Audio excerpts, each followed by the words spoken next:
If the best things happen to you before you're ready for it, you will not be able to handle it. It will not be a blessing.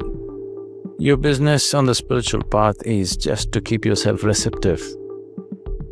Saints are very compassionate. Gurus are just brutal. You will only let those things that need to happen, and ultimately it'll pay.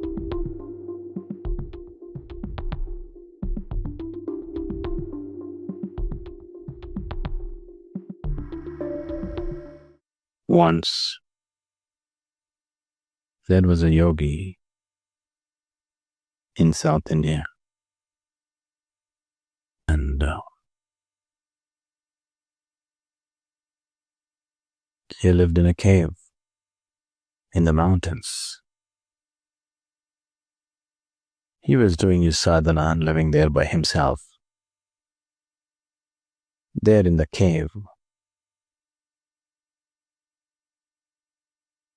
a rat also made its home. The yogi noticed his companion, made little space for him, and also started feeding him. The rat grew fat on the food that the yogi was giving. And one day, the rat just went out, and a cat saw food in rat, the yogi's food, and went after him. Because he had grown fat on the food that was being thrown at him, he couldn't really handle his own survival by escaping. So he ran into Yogi's lap, fell into Yogi's lap and cried, "This cat is going to kill me."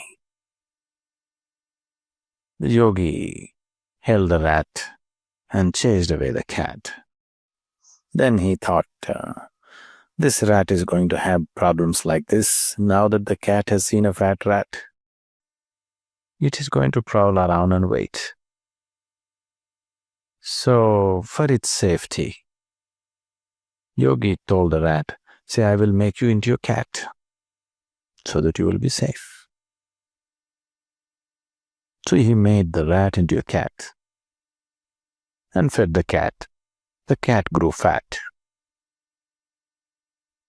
And one day the cat went out.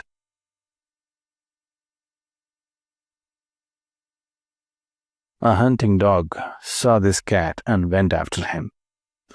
Once again, because the cat had grown fat with Yogi's food, he's not able to handle his own survival. He ran straight to the yogi and fell in his lap and said, "The dog is going to kill me." The yogi held the cat and chased away the dog, then decided said, for its safety, the best thing is it becomes a big dog. So he made the cat into a big dog. The dog, also he fed the dog. The dog grew fat and went out one day. A tiger saw this fat dog and went after him. The dog came running and fell in Yogi's lap and again said, "The tiger is going to kill me." The yogi chased away the tiger and said, "I will make you into a tiger so that you have no such problems." He made the rat, which was a dog right now, into a tiger. So he became a tiger and Yogi continued to feed the tiger. The tiger went about in the forest. He enjoyed it. If he just growls, everybody runs. He just enjoyed being a tiger, but it started bothering him. Everybody in the forest thinks I am a tiger. The secret that I am actually a rat, only the yogi knows. If I eat him up, if I kill him and eat him, nobody will know that I am a rat. Everybody will really think I am a tiger. He got this idea. So he approached the yogi. The yogi saw the intention of the tiger. He saw, oh, I gave him things that he's not ready for and made him once again into a rat.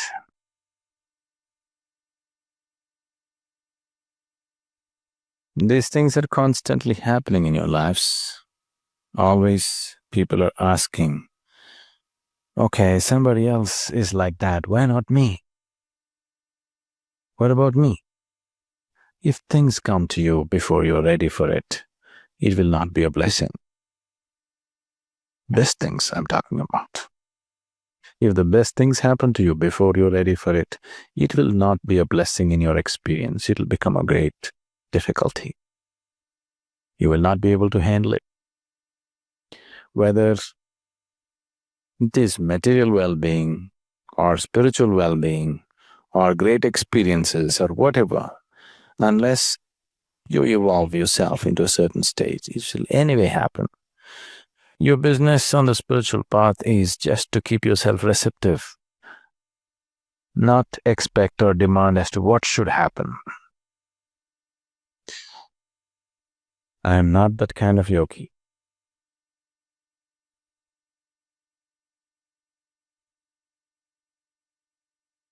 I won't do anything before time.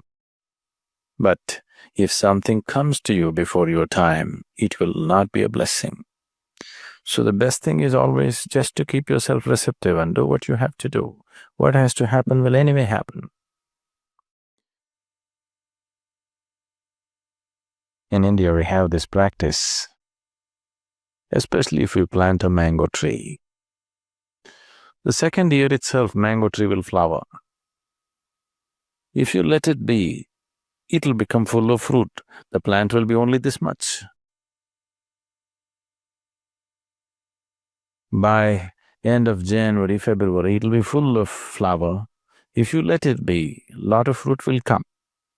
If you do that, if you allow the fruit to come, the plant will be ruined. It will not grow properly. So the second year when the mango flower comes, we pluck off all the flowers, we won't let it fruit. Next year mango flower comes, we'll pluck off everything. Only fourth, fifth year we will allow it to happen. That to fourth year we will pluck off half of it and leave half. After fifth year we will let it fruit. If you let it fruit in the second year itself, that tree will never grow to its full size. Any number of wild trees, mango trees you see, they never grew to full size because nobody did this plucking job. It's destructive at that point, but that's needed. Otherwise, what needs to happen will not happen.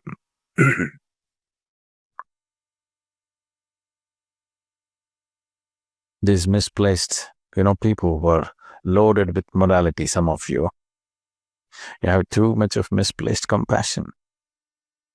Many years ago, when I was in the farm, the bulls or the bullocks which are used for work, both for ploughing and for the bullock cart, which is in India still about 45 to 50% of the cargo in India still at some stage travels on a bullock cart, if you don't know this.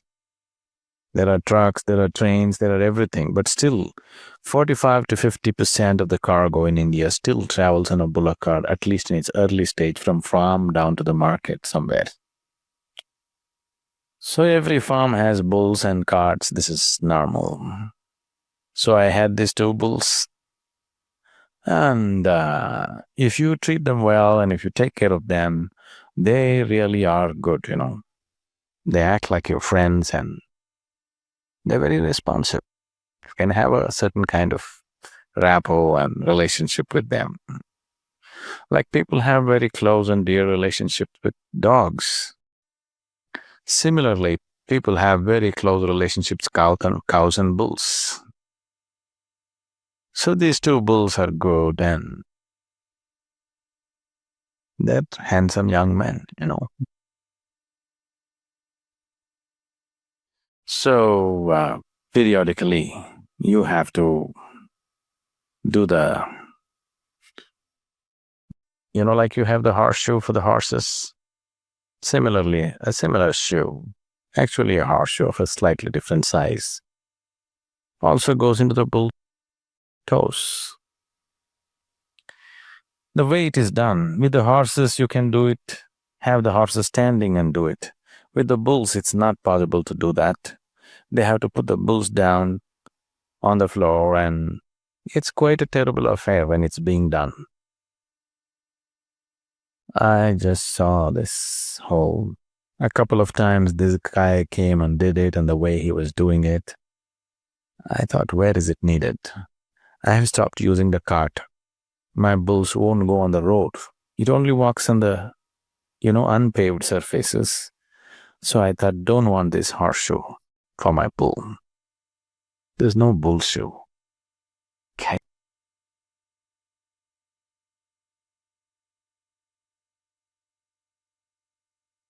Because they looked so sad and painful when they were put down and they're being nailed. Looked like crucifixion. So this particular shoe wore out and I refused to. The thing. That guy comes periodically, once in 2 months. He wants to put a new shoe. That's his livelihood. He came again and again. I said, no shoes. He said, it's not good. I said, it doesn't matter. Then I found, after 8 months, my bulls were in such a bad state. Their toes spread out like that. And they were really suffering because I had not put the shoe. Then I thought, what happened to my sense? Misplaced compassion. If the shoes were there, even if it goes through half an hour of pain, then they will be fine. Now, to avoid that half an hour of pain, now they're all the time painful. It took a lot of work, and in many ways, this decision curtailed their life itself. So, on the spiritual path, saints are very compassionate. Gurus are just brutal.